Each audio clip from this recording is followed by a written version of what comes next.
네, 온라인 중고거래 어플에 자신이 낳은 아이를 단돈 20만 원에 입양시킨다는 글을 올린 미혼모를 두고 논란이 이어지고 있습니다.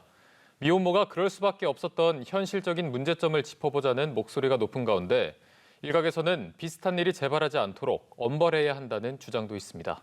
고희훈 기자입니다. 중고 물품을 거래하는 모바일 어플에 36주 된 아이를 입양한다며 판매 금액으로 20만 원을 제시한 미혼모를 두고 비판 여론이 뜨겁습니다. 인터넷을 통해 이러한 사실이 일파만파 번졌고 결국 경찰이 A씨를 불러 조사했습니다.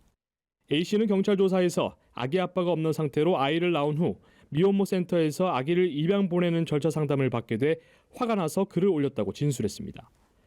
A씨에 대한 질타가 쏟아지는 가운데 원희농 제주도지사는 18일 자신의 페이스북을 통해 비난하기보다 사회가 도와주는 것이 먼저라는 입장을 밝혔습니다. 그러면서 입양을 보내기 위해선 출생신고를 해야 하는데 그것 때문에 입양 절차를 꺼리게 되었는지 확인이 필요하다는 것과 함께 전반적인 미혼모와 입양제도 점검이 필요하다는 조언을 김미애 국회의원으로부터 받았다고 덧붙였습니다. 원 지사의 지적처럼 미혼모가 아이를 입양시키는 데는 출생신고가 가장 걸림돌이 됩니다. 미혼모인 점을 드러내고 싶지 않은데 출생신고를 하면 호적상에 기록이 남기 때문입니다. 여기에 양부모의 검증 과정이 보다 철저해지면서 입양 과정이 길어지는 경우가 많아 미혼모의 경제적 부담으로 이어지는 경우도 많습니다. 시설에서도 사실 한계가 있거든요. 미혼모가 쭉 계속 이게 장기적으로 지낼 수 있는 것은 아니기 때문에 그런 여러 가지 부분들이 이제 복합적으로 작용을 하다 보니 이제 입양 절차를 기다리기는 너무 부담스럽고 그렇다 보니까 이제 순간적으로 이제 그렇게 좀 잘못된 생각을 하신 게 아닌가 싶어요.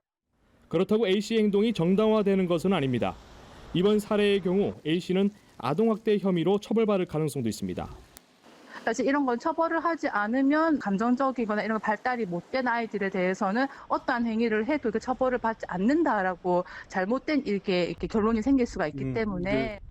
A씨는 자신의 행동이 잘못된 것임을 깨닫고 곧바로 글을 삭제했으며 진심으로 반성한다고 경찰 등에 전한 것으로 알려졌습니다. 여러면수 TV 고희훈입니다.